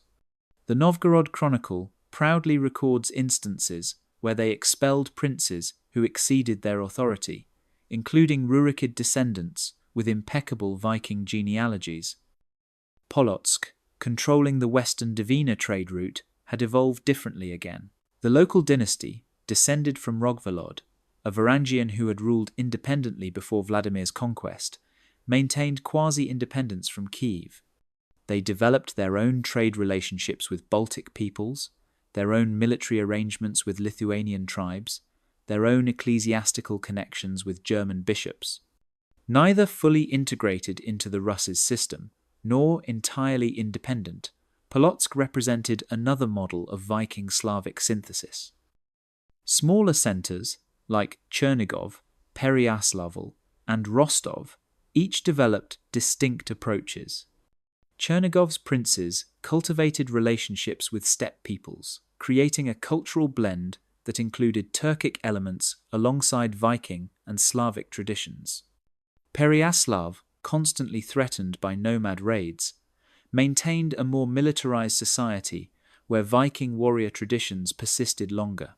Rostov, deep in Finnic territories, incorporated a third ethnic element into their synthesis. The principality system that emerged, with Rurikid princes ruling appanages that were theoretically subordinate to Kiev but practically independent, prevented any unified authority from emerging. Each prince needed local support to rule effectively, forcing accommodations with regional traditions and interests. A prince who tried to rule Novgorod like Kiev would be expelled. One who treated Polotsk like Pereyaslav would face rebellion. The system enforced diversity rather than uniformity. The rotation system, where princes moved between cities based on seniority and genealogical calculations of bewildering complexity, further prevented stable power consolidation. A prince might rule Novgorod for 5 years, move to Chernigov for 3, and then claim Kiev, adapting to different local conditions each time. This constant movement prevented princes from building lasting local power bases, but also prevented them from imposing uniform control. Local dynasties that emerged when junior princes settled permanently in peripheral territories created additional complexity. These rulers, generations removed from Scandinavian origins, became thoroughly localized. The princes of Temutarakan, ruling a distant territory on the Black Sea, incorporated Greek, Khazar, and Caucasian influences. The rulers of Murom assimilated Finnic traditions. These peripheral dynasties maintained genealogical connections to the Rurikids, but developed distinct regional identities. The inability to achieve unified control stemmed from structural impossibilities rather than just political failures. The Rus' territories were too vast, communications too slow, populations too diverse, and economic interests too varied for any single authority to dominate. The river systems that had enabled Viking expansion also enforced fragmentation, creating natural regions that could be connected but not unified. Winter isolated communities for months, allowing local traditions to persist despite nominal subordination to central authority. The mercenary problem. The Varangian Guard, once the sharp edge of Viking military dominance, had become by Yaroslav's time a problematic anachronism that highlighted rather than resolved the contradictions of Rus society. These Scandinavian mercenaries, arriving fresh from Sweden and Norway, expected to find kinsmen ruling over conquered Slavs. Instead, they encountered a bewildering cultural landscape where their supposed allies were often more foreign than their nominal enemies. The crisis of 1015 AD in Novgorod had demonstrated how unreliable Varangian mercenaries had become. When Yaroslav hired them to defend against his father Vladimir, they behaved like occupiers rather than allies, abusing the population they were supposed to protect. The Novgorodians' violent response, killing many Varangians in street fighting, showed that imported Viking warriors were no longer treated with fearful deference, but as troublesome employees who had exceeded acceptable bounds. The fundamental problem was that these fresh Vikings didn't understand the political complexity they were entering. They expected clear ethnic lines, Vikings ruling, Slavs serving. Instead, they found Slavicized princes who spoke Little Norse, Viking-descended boyars who had adopted Slavic customs, and Slavic nobles who commanded former Varangian warriors. When ordered to fight, they often couldn't tell whether they were supporting Viking interests or Slavic rebellion. Sviatopolk's use of Pecheneg mercenaries against his brother Yaroslav's Varangian troops in 1016 AD exemplified the confusion. Here was a Rurikid prince using steppe nomads to fight Scandinavian warriors supporting another Rurikid prince. The battle on the Alta River saw Vikings fighting on both sides. Slavs supporting different Viking-descended princes, and Turkic peoples determining the outcome of a supposedly Viking dynastic dispute. Ethnic solidarity had become meaningless. The mercenary market itself had become chaotically competitive. Princes hired Swedes against Norwegians, Norwegians against Danes, all fighting alongside or against Slavic družinas, Pecheneg cavalry, Polish infantry, or Hungarian raiders, depending on shifting alliances. The Varangian Guard in Constantinople, recruited from the Rus, creating the absurd situation of Slavicized Vikings, serving Byzantium, potentially fighting against newly arrived Swedish mercenaries, serving a Rus prince. The confused loyalties of mixed heritage warriors created additional complications. A warrior might have a Norse father and Slavic mother, speak both languages, follow Christian orthodoxy while maintaining pagan sympathies, own land in Slavic territories but maintain trading connections to Scandinavia. When conflicts arose, choosing sides became an existential crisis. The sagas record numerous instances of brothers fighting on opposite sides, not from conviction, but from confusion about where their true interests lay. The economic burden of maintaining mercenary forces had become unsustainable. Fresh Varangians demanded payment in silver, not land or trade privileges. They wanted immediate rewards, not long-term relationships. But the Rus' economy, despite its wealth, couldn't support large standing forces of expensive foreign troops. Princes who hired too many mercenaries faced bankruptcy. Those who hired too few faced defeat. The balance was impossible to maintain consistently. The integration problem proved insurmountable. Earlier generations of Vikings had arrived as conquerors and stayed as rulers, gradually adapting to local conditions. But 11th century mercenaries arrived as temporary employees with no intention of settling. They resisted learning Slavic languages, converting to Christianity, or adapting to local customs. Their temporary presence prevented integration, while their foreign behavior alienated potential supporters. Even successful mercenary captains faced impossible situations. Harald Hardrada, the future king of Norway, served in the Rus from 1031 to 1034 AD before joining the Varangian Guard in Constantinople. Despite his military brilliance, he found himself marginalized in Yaroslav's court, treated as a useful but dangerous outsider rather than a potential leader. His departure for Byzantium reflected the limited opportunities for pure Viking warriors in the increasingly Slavicized Ruses. The double-edged nature of mercenary forces became apparent in every conflict. They provided immediate military capability, but created long-term political problems. They might win battles, but alienated populations whose support was essential for governance. They demanded resources that could have been used to build indigenous capabilities. Most dangerously, they provided military options that allowed princes to avoid necessary political compromises. By the 1040s AD, the use of Scandinavian mercenaries had become a symptom of weakness rather than strength. Princes who relied heavily on imported Vikings were admitting they lacked indigenous support. The most successful rulers, like Yaroslav in his later years, minimized mercenary use, preferring to build coalitions of boyars, city militias, and allied princes. The age of Viking military dominance through superior warrior culture had definitively ended. The mercenary problem ultimately reflected the broader stalemate. Vikings could no longer dominate through military superiority because Slavic forces had achieved parity. Slavs couldn't expel Viking influence because it had become too integrated into political and economic structures. Mercenaries, representing pure military force without political integration, had become expensive irrelevancies in a conflict that could no longer be resolved through violence alone. The stalemate was complete. Neither side could win because the sides themselves had become impossible to define clearly. Every prince had mixed loyalties. Every army combined traditions. Every city balanced competing influences. The Russes had become neither Viking nor Slavic, but something unique, unstable, and ultimately unsustainable. The resolution would not come through victory or defeat, but through transformation so complete that the original conflict would become meaningless.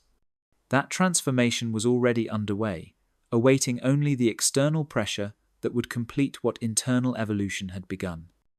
Part 5. The Resolution. How the conflict ended and evolved. The last great Varangian expedition, 1043 AD. The final major Viking enterprise in Rus's history began with grand ambitions and ended in catastrophe that symbolically closed the era of Norse expansion eastward. In 1043 AD, Yaroslav the Wise, now an old man who had ruled for over 2 decades, launched a massive naval expedition against Constantinople. This wasn't a raid or a negotiated show of force, but a full-scale invasion attempt with allegedly 400 ships and 15,000 warriors. It would be the last time a Rus's ruler tried to recapture the Viking dream of conquest through pure military might. The causes of the expedition revealed how far the Russes had travelled from their Viking origins. The immediate trigger was the death of a distinguished Rus's merchant in a brawl in Constantinople, hardly the kind of blood feud that would have launched 1,000 longships in earlier centuries. The real reasons were commercial: declining trade privileges, Byzantine interference in Bulgarian affairs that threatened Rus's economic interests, and competition from Italian merchants who were increasingly dominating Mediterranean trade. The expedition's composition showed the complete transformation of Rus's military forces. While called a Varangian expedition in Byzantine sources, the force was predominantly Slavic. The commanders included Yaroslav's son Vladimir Yaroslavich and the voivoda Vishata, both bearing Slavic names. The ships, while incorporating some Norse design elements, were primarily the monoxilla dugouts perfected by generations of Slavic shipbuilders. Even the tactics planned were Byzantine-inspired rather than traditional Viking approaches. The catastrophic defeat that followed wasn't just military failure, but symbolic ending. The Byzantine navy, using Greek fire and superior naval tactics, destroyed most of the Rus's fleet before it could even reach Constantinople. The survivors who attempted to return overland through Bulgaria were captured or killed. Vladimir Yaroslavich barely escaped with a remnant of the fleet. Vishata, captured with 800 warriors, spent 3 years in Byzantine captivity before being ransomed. The aftermath marked a fundamental shift in Rus's strategic thinking. Yaroslav never attempted another military expedition against Byzantium. Instead, he negotiated a new treaty that restored trade relations through diplomacy rather than force. His son Vsevolod married a Byzantine princess, cementing peaceful relations. The age of Viking-style military adventures aimed at extracting tribute through terror had definitively ended. Future Rus's Byzantine relations would be conducted through embassies, marriages, and mutual defense agreements rather than raids. The failure resonated beyond immediate diplomatic consequences. It demonstrated that the Rus, despite their origins, could no longer compete militarily with sophisticated empires. The Viking Age tactics of overwhelming force and psychological warfare were obsolete against Greek fire and professional navies. The defeat also showed that the Rus army, now predominantly Slavic with thin Varangian heritage, lacked the seafaring expertise that had made Viking raids so successful elsewhere. Most significantly, the expedition's failure didn't trigger the kind of internal crisis that might have occurred a century earlier. There was no questioning of princely legitimacy, no uprising taking advantage of military weakness, no rival claiming that a true Viking leader would have succeeded. The population accepted the defeat as a military setback rather than a fundamental challenge to the ruling system. The Rus's identity had evolved beyond needing military success for validation. The transformation complete, 1050s to 1100s AD. By the time of Yaroslav's death in 1054 AD, the transformation from Viking conquest state to Slavicized principality was essentially complete. His son Vladimir Monomac, who would eventually rule as Grand Prince from 1113 to 1125 AD, embodied this synthesis perfectly. His very name combined the Slavic Vladimir with the Greek monomachos, inherited from his Byzantine mother. He wrote his famous instruction to his children in Old East Slavic, making no reference to Norse heritage or Viking traditions. The Rurikid dynasty had become Slavic rulers who happened to have distant Scandinavian ancestry rather than Viking conquerors maintaining ethnic dominance. The genealogical mathematics had become absurd. Vladimir Monomakh was theoretically 1/16 Swedish by blood, assuming pure Viking ancestry for Rurik, which itself was questionable. His children, marrying into Hungarian, Polish, and Byzantine nobility, would have even more diluted Scandinavian heritage. The dynasty maintained itself through political legitimacy rather than ethnic identity. The Norse language had completely disappeared from official use by the 1070s AD. Court documents, treaties, and chronicles were written in Old East Slavic or Greek. Even the Scandinavian names had been thoroughly Slavicized. Rurik had become Riurik, Helgi had become Oleg, Ingvar had become Igor. New generations received purely Slavic names like Sviatoslav, Yaroslav, and Vesevolod. The linguistic transformation was so complete that when Scandinavian visitors arrived at court, interpreters were needed. Archaeological evidence from late 11th century sites confirms the cultural merger. Burial practices had become uniformly Christian, eliminating the distinctive pagan rites that had marked ethnic differences. Artifact assemblages show no meaningful distinction between supposedly Viking and Slavic populations. DNA analysis of cemetery populations reveals such thorough genetic mixing that identifying individuals as Norse or Slavic based on ancestry had become impossible. The military system had evolved into something uniquely Ruses rather than Viking or Slavic. The Druzhina still existed, but recruited from all populations based on military skill rather than ethnic background. City militias had become the primary military forces, organized by district rather than ancestry. The prince's military retinues included Slavic boyars, remnant Varangian families thoroughly Slavicized, Turkic auxiliaries from the steppe, and even Hungarian and Polish nobles seeking service. The economic transformation was equally complete. The trade networks still connected Scandinavia to Byzantium, but the Russ's merchants involved were culturally Slavic regardless of distant ancestry. The goods traded reflected local production rather than Viking plunder. Grain from Slavic fields, honey from Slavic forests, crafts produced in mixed population workshops. Even the furs, once extracted as tribute by Viking overlords, were now purchased from Slavic and Finnic trappers in market transactions. Religious conversion had provided the final solvent for ethnic distinctions. By 1100 AD, 3 generations had passed since Vladimir's official conversion. Pagan practices survived in rural areas but had lost any ethnic associations. The thunder god was remembered as Perun rather than Thor. The customs incorporated into Christian festivals were Slavic rather than Norse.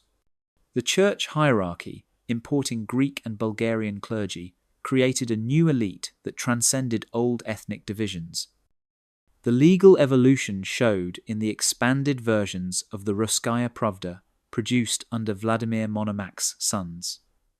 These codes made no distinction between persons of Viking or Slavic descent.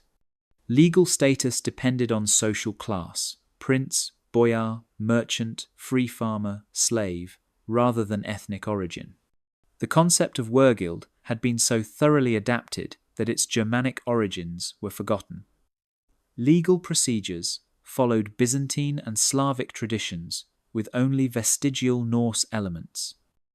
The Mongol reset, 1237 to 1240 AD.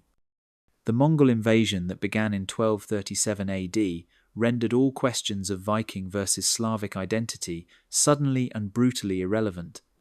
When Batu Khan's armies swept across the Rus lands, they made no distinction between princes claiming Rurikid descent and Slavic populations. Kiev fell in 1240 AD after a siege that left the mother of Rus's cities a smoking ruin. Chroniclers reported that only 200 houses remained of a city that had once rivaled Constantinople. The irony was profound. The Rus, descendants of Vikings who had terrorized Europe with sudden brutal raids, experienced devastation beyond anything their ancestors had inflicted. The Mongols employed terror tactics that made Viking brutality seem quaint. Entire cities systematically exterminated, populations enslaved en masse, rulers executed with elaborate cruelty. The chronicles describe Prince Mikhail of Chernigov being forced to walk through purifying fires before being beheaded, his body left unburied as a warning. The Rurikid princes who survived did so through submission that would have appalled their Viking ancestors. They travelled to Sarai, the Mongol capital on the Volga, to receive yarliks, patents of authority from the Khan. They collected tribute for Mongol overlords, enforced Mongol law, and provided troops for Mongol armies. Alexander Nevsky, celebrated as a defender of the Rus, spent more time at the Mongol court than fighting Western enemies, understanding that collaboration meant survival. The Mongol system of control proved more effective than anything the Vikings had achieved. Where the Varangians had struggled to maintain dominance over Slavic populations despite military superiority, the Mongols ruled through systematic terror and administrative efficiency that made resistance unthinkable. They conducted regular censuses, appointed resident administrators called baskaks, and responded to any rebellion with overwhelming force. Under Mongol rule, the last vestiges of distinct Viking identity disappeared completely. The princes maintained genealogical claims to Rurikid descent, but this had become a legal fiction justifying rule rather than an ethnic identity. They dressed in Mongol-influenced clothing, adopted Mongol administrative practices, and even intermarried with Mongol nobility when politically advantageous. The transformation from Viking warlords was complete. They had become thoroughly Slavicized princes serving Asiatic overlords. The Mongol invasion also physically destroyed much of the evidence of Viking heritage. The great cities where Norse material culture had been preserved were burned. The chronicles that might have maintained Norse traditions were destroyed or scattered. The trade routes to Scandinavia were severed for generations. By the time Mongol rule weakened in the late 14th century, the Viking connection to the Rus had become purely historical, a genealogical curiosity rather than a living tradition. The response to Mongol rule unified the Ruses in ways that transcended old divisions. When Dmitry Donskoy led Rus's forces against the Mongols at Kulikovo Field in 1380 AD, his army included no Vikings or Slavs, but simply Rus's people united against foreign oppression. The victory, though temporary and limited, created a new founding myth that replaced the old stories of Rurik's invitation or Oleg's conquests. The Rus's identity that emerged from Mongol domination owed nothing to Viking heritage. What the Vikings never understood. The fundamental misconception that doomed Viking dominance in the Rus's lands was the belief that military conquest could create permanent political control. The Vikings had succeeded in England and Francia by replacing or co-opting existing power structures, maintaining distinct warrior elites that could dominate agricultural populations. But the Rus's lands were different in ways that made this model impossible. The sheer scale of the Eastern European plain meant that control required cooperation rather than dominance. The Vikings could seize key points along the rivers, but the forests and steppes between them remained beyond their reach. Every winter, when rivers froze and travel became difficult, local populations reverted to traditional governance. Every spring required renegotiating relationships rather than simply enforcing established dominance. The resilience of Slavic culture proved more powerful than Viking military might. While the Vikings brought superior weapons and tactics, the Slavs possessed something more enduring: demographic dominance, and cultural continuity stretching back centuries. For every Viking warrior who arrived, there were hundreds of Slavs already present. For every Norse custom introduced, there were dozens of Slavic traditions that persisted. The mathematics of cultural survival favored the numerous over the powerful. The Vikings failed to understand that adoption of local customs meant losing their own identity. They saw learning Slavic languages as practical adaptation, intermarrying with Slavic nobility as political strategy, and adopting local governance methods as necessary flexibility. But each accommodation eroded what made them distinctly Viking. Within 3 generations, the conquerors had been conquered by the culture they thought they dominated. The trap of success ultimately undid Viking distinctiveness. The more successful a Viking ruler became in the Rus lands, the less Viking he needed to be. Success required Slavic allies, Slavic soldiers, Slavic administrators, and ultimately Slavic culture. The trade networks that enriched Viking princes also bound them to local interests. The military forces that protected their power were increasingly Slavic in composition. The very achievements that marked Viking success in the Rus ensured their cultural disappearance. The impossibility of ruling without local cooperation became clear only gradually. The Vikings initially believed that military superiority would cow populations into submission. But the polyudy required local guides, the trade routes needed local knowledge, the cities demanded local administration. Every aspect of governance required Slavic participation. Unlike the concentrated kingdoms of Western Europe, the Rus' lands were too vast, too diverse, and too decentralized for pure military dominance. The model established in the Rus couldn't be replicated elsewhere, because it wasn't really a model at all, but an accident of circumstances. The Vikings hadn't conquered the Slavs in any meaningful sense. They had been absorbed by them while maintaining the fiction of dominance. The Rurik dynasty survived not as Viking rulers, but as thoroughly Slavicized princes who happened to claim distant Norse ancestry. What the Vikings never understood, fundamentally, was that some victories are defeats in disguise. They won every major battle against Slavic forces in the early years. They established control over the major cities and trade routes. They forced tribes into tributary relationships and extracted vast wealth. By every measure of Viking success elsewhere in Europe, they had triumphed completely.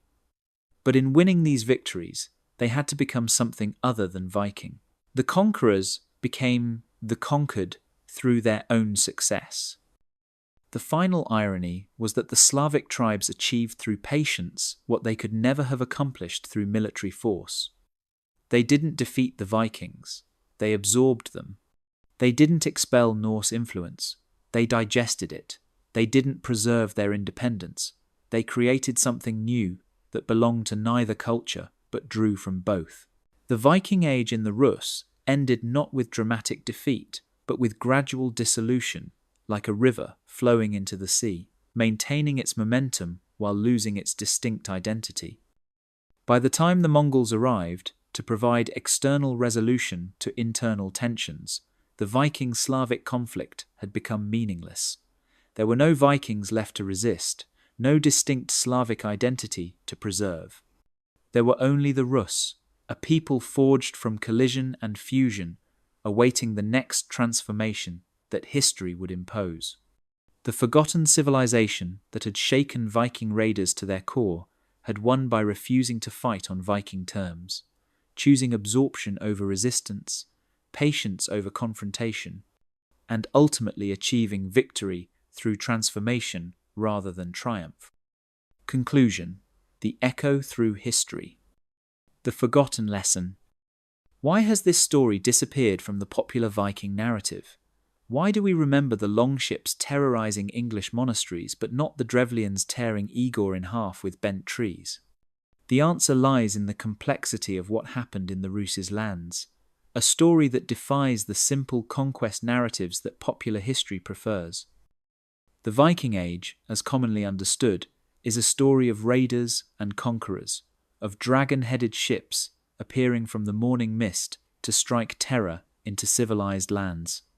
It's a narrative of military superiority, of fierce warriors overwhelming soft populations, of the strong dominating the weak. The story of the Ruses contradicts every element of this comfortable mythology. Here, the Vikings were transformed rather than triumphant, absorbed rather than dominant, and ultimately vanished through success rather than defeat. This complexity makes the story difficult to tell and harder to remember. There's no climactic battle where Viking power was broken, no moment of decisive defeat that marks the end of Norse dominance. Instead, there's a gradual transformation so complete that determining when Vikings stopped being Vikings becomes impossible. Did it happen when they started speaking Slavic, when they married local women, when their children received Slavic names, when they converted to Christianity? The answer is all of these and none of them, a historical process too subtle for simple storytelling. The Ruses' experience reveals uncomfortable truths about the limits of military dominance. In an age that often glorifies Viking warrior culture, the story of their cultural defeat through military victory provides no satisfying narrative. The Vikings didn't lose because they were weak. They lost because strength alone couldn't achieve what they attempted. They didn't fail because they lacked courage or skill. They failed because some forms of conquest are impossible regardless of military superiority. Archaeological revelations. Recent archaeological work has transformed our understanding of this forgotten struggle, revealing through material culture what written sources obscured.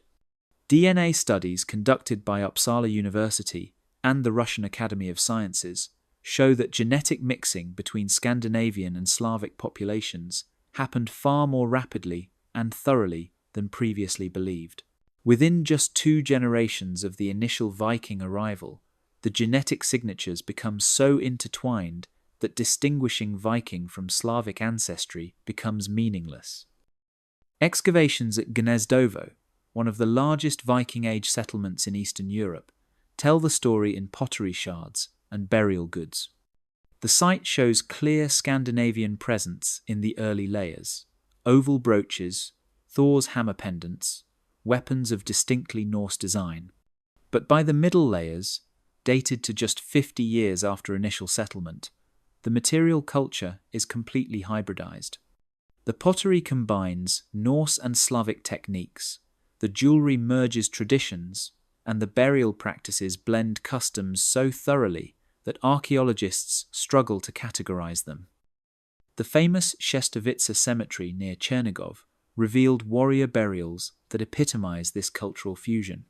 Warriors were buried with Scandinavian-type swords, but wearing Slavic clothing, accompanied by Byzantine coins and steppe nomad-style horse equipment. These weren't Vikings ruling over Slavs, or Slavs imitating Vikings, but something entirely new, the material expression of a hybrid culture that belonged fully to neither tradition. Recent analysis of runic inscriptions has provided another revelation. The Swedish runestones that mention travellers to the east show a dramatic change in how these journeys were described. Early stones celebrate raiders seeking gold and glory. Later stones memorialize merchants and mercenaries. The final stones simply record that someone died in the east without specifying whether they were Viking or had become something else entirely. The broader pattern. The Ruses' experience wasn't unique, but rather the most extreme example of a pattern that played out wherever Vikings established lasting settlements. In England, the Danelaw Vikings gradually became Anglo-Scandinavians, then simply English. In Normandy, Norse raiders became French nobility within 3 generations. In Ireland, the Hiberno-Norse developed a distinct identity that was neither purely Viking nor purely Irish. But nowhere was the transformation as complete or as rapid as in the Rus lands. The difference lay in the scale and nature of the cultural confrontation. In England and Francia, Vikings encountered centralized kingdoms with established aristocracies they could replace or join. In Ireland, they found a fragmented political landscape where they could maintain distinct urban enclaves. But in the Rus lands, they faced something different, a vast territory with a resilient, numerous population that couldn't be dominated through conventional means. The universal lesson transcends the Viking Age. Military conquest, no matter how complete, cannot permanently suppress indigenous culture when that culture has demographic superiority and territorial depth. The conquerors face an impossible choice: maintain their distinct identity and remain forever foreign, unable to effectively rule, or adapt to local conditions and gradually lose what made them conquerors. The Vikings in the Rus chose adaptation and paid the price in cultural dissolution. This pattern resonates through history. The Mongols who conquered China became Chinese. The Mughals who invaded India became Indian. The Normans who conquered England became English. Military superiority can win battles and seize territories, but it cannot win the slow, patient struggle of cultural persistence. The conquered, if they survive in sufficient numbers and maintain cultural continuity, eventually absorb their conquerors. Final reflection: the Vikings who shook Europe to its foundations were themselves shaken, not by military defeat, but by something far more profound, the discovery that some victories lead to disappearance. They came to the Rus' lands as raiders and traders, stayed as rulers and princes, and vanished as a distinct people through the very success of their enterprise. The Slavic tribes achieved through patience and persistence what no military force could have accomplished. They didn't defeat the Vikings in any conventional sense.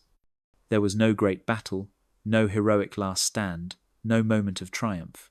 Instead, they achieved something far more complete: the total absorption of their conquerors.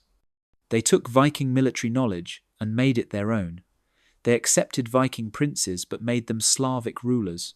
They embraced Viking trade networks but operated them on Slavic terms.